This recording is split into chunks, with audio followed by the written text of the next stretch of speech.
along with time. So anyway, this is interesting. It's a little bit dry, I will say, but if you want data, it has good data.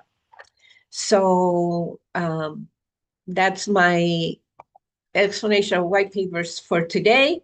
And there's one more I'm saving for tomorrow for our last day. So we're almost there. And as soon as we get to the hour, we'll start. So again, if you have questions, put them in the chat and we'll answer them at the end. And let's see, we're almost there. So I will start. So welcome officially to day 4 of the meditation challenge, where we get together to practice Kirtan Kriya meditation from the Kundalini Yoga tradition that we've been studying and researching for 23 years. And today, I am so happy to introduce you to our teacher. As you know, every day we have a different teacher. And our teacher today is Kendra Charisse Smith. Kendra is a connector who brings clarity, structure, and heart to her work. A native Dallasite from Texas, she serves as director of operations at Bonton Farms, a place-based nonprofit in South Dallas, Texas, which is focused on community transformation and holistic growth. She is a certified Kundalini Yoga teacher who teaches at the Bonton Wellness Center and a certified brain longevity specialist through the Alzheimer's Research and Prevention Foundation. Guided by the adage, to whom much is given, much is required, Kendra leads with service, mentoring, and co-creating spaces where transformation is not only possible, but inevitable. Such wise words, right? We all need to learn more wisdom. And what about learning from each other? That's beautiful. So Kendra, it's really my pleasure to welcome you, and I'm going to pass the mic to you and we'll get started. Thank you, Kirti. Satnam, everyone. Kendra from Dallas here. I learned about the Alzheimer Research and Prevention Foundation through BIDA, or the Black Yoga Teachers Alliance, last year, and I completed the BLTT, or Brain Longevity Therapy Training, in December of 2025, and I just blew my mind open. Here I have been practicing Kirtan Kriya, and I was like, oh, wow, there's scientific science behind it. So I am pleased to do and be invited here and honored to be here as well. So to get started on this 12-minute meditation and journey for memory, let's just come into an easy seat, a comfortable seat upright. So you could be in a chair or on the floor. And so as we are moving into our space, just start taking deep breath in and out through your nose or your nostrils. And once you've come settled, I just want to talk through some key elements for this meditation. So starting with our seat, then we're going to look at our hands, or our mudra. So today's mudra, we are just going to be touching our thumbs to each finger here. And that brings us to our mantra, or the chant that we will be singing, whispering, and in silence repeating in our heads. So sa, ta, na, ma. Okay? Then when we begin, I would encourage you to close your eyes or to find a gentle point down through on the ground, whatever feels safest for you. But if you're closing your eyes are going to be pointed or directed to your brow point, so in between your eyebrows.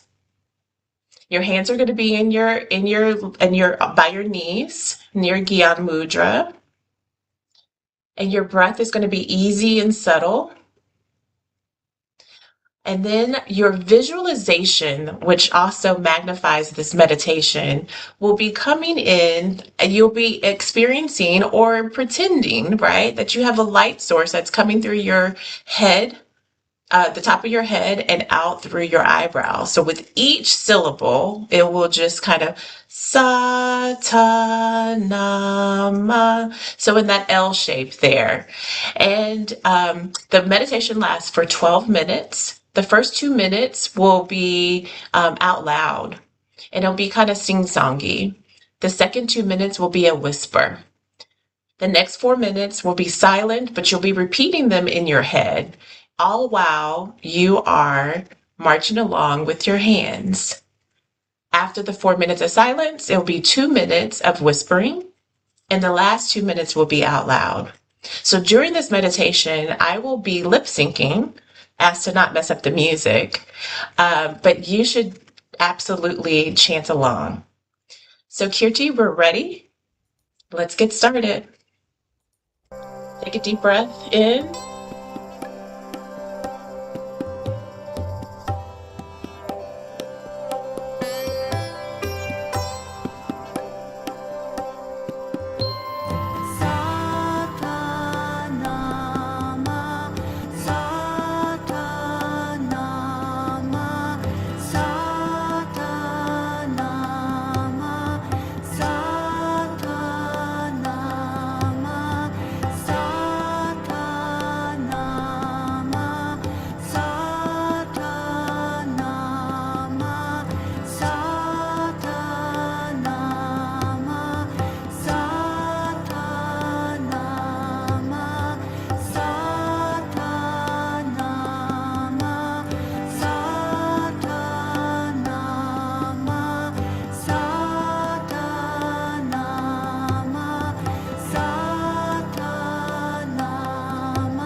deep breath in. Exhale through your nose. Take another deep inhale. Filling your belly up. Exhale through your nose. One last time, take a deep inhale. Exhale. Start to wiggle your fingers and your toes. Start moving your body just a little bit. Coming into this space. Maybe you're shaking your arms and hands out. Thank you so much for practicing with us today, Satnam. Thank you so much, Kendra. How lovely. Thank you.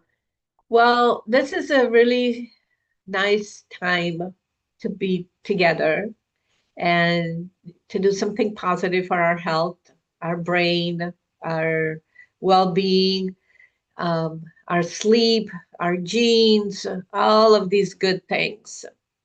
So we're so happy to be here. We have about 10 minutes for questions, and we have a first question. Are there any instructions for the breathing? Any instructions for the what? Breathing. Oh, just an easy breath. We're breathing because we're chanting, right? So it's a natural breath that we're following with this particular meditation. Yeah. Yes. So basically, the body will ask you to breathe, right? Just like when we speak and we just talk, we breathe normally. So the same happens during this meditation. We have a number of thank yous, and that was very, what was it? It was very beautiful. Thank you, very soothing. Um, and so if nobody has any specific questions about the the meditation, if you would like to tell us, how did this week go for you? Um, do you have anything that you'd like to share? We'd like to hear it. In the meantime, yes, we have another question. Is the visualization is still very challenging. Would you like to talk to that? Yeah, it you know what, definitely when I started practicing Kirtan Kriya, I would say the visualization, trying to keep up with the dexterity of your fingers, the chanting, it may feel a little new, and envisioning light coming through. Interestingly enough, what came to me this week as I was preparing was I love riding around in cars that have a moon roof, right? And so letting that light kind of shining through with each syllable and just so I'm it's like I'm getting energy from the sun or from the moon and allowing it to flow through as I'm chanting each syllable, right? And so just allowing that, not overthinking it, but just kind of, and maybe if you lose it for a second, you just pick it back up. I think that's the thing. Sometimes I can even get lost in, wait, where am I? Am I in the right finger with everybody else, or what's going on? But I believe it's not so much about perfection, but just keep going. I think that's what I've learned. Kirti, would you agree? That's very nice. Yes, absolutely. Absolutely. If we had time to do an in-depth course on meditation, the first thing that we would say is the your mind will kind of race as soon as you try to sort of quiet it down, try to do a meditation or something, something else, or even prayer. Your mind is like boom, boom, boom, boom, boom, right? You have all these thoughts from, I'm hungry, what am I gonna have for dinner, or who's coming over, or what have you, what's the weather like? So the mind will try to take over, and this is one of the tools is with meditation, is to sort of practice this, and with practice it will become easier, and that means you're slowly sort of quieting your mind. Yeah. So And as I said, every day is a due day every time you practice. Yes. Everyone is, And has every anybody? practice, I was just going to say, every practice doesn't look the same, right? There's some days I'm like, oh, I got to get back on this mat. And it's like, yes, once I get through it, just like exercise, right? Once you get through it, you're like, oh, yes, I feel so much better. Yeah. So same person is asking, should the focus stay on the space between the brows or move with the visualization of light from the top of the head? It's a good question, Kurti. I know you've been practicing longer than I have, but I think for me, it does kind of move a bit for me. And so it's kind of quick, as quickly as I'm moving this. And so I think maybe like a shutter flash of light that just kind of that's how it is for me, and it may be different for other folks. We had someone say that she absolutely couldn't visualize anything. And she just her whole life, she couldn't really visualize. And so did we have any advice? And so we thought, well, she can probably feel, right? She can probably feel. If you cannot see, I mean, even with your eyes closed, imagine something, because that's what we're doing. We're sort of imagining this movement. You could probably feel it. And so, try to connect one way or another. And but yes, the movement of is really in the scans, going back to the research, in the scans, the movement was very important part in activating all the different parts of the brain. So I would say, if be nice with yourself. It's going to take whatever it takes, but it's not something that's going to harm you. And you just try to practice over and over again, and you'll see that it will get easier. Yeah, absolutely. And so somebody asked if the light coming through have to coordinate. Yes.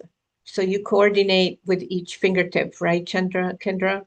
Absolutely. Like I said, kind of like a shutter flash, it's just sa da na ma. So yeah, I'm just envisioning just kind of this light source is just kind of coming through. And this meditation is just so beautiful because it enacts everything, right? You're talking and that vibration is healing, the movement of the hands, right? And so as we get older and we think about arthritis and rheumatoid arthritis, but then we also have the visualization. So all of that together, it's a very whole body experience with Kirtan Kriya. And I think that's the thing about Kundalini mantras and meditations. They're a bit more active and involved, so it helps with the wandering mind, I would say. Yes, exactly. Yes. And we have an interesting comment from one of our experts. I sometimes think of it as a sweeping of the brain, a whoosh through. I like So, that. yeah, me too. Thank you for Yeah, sharing that. yeah.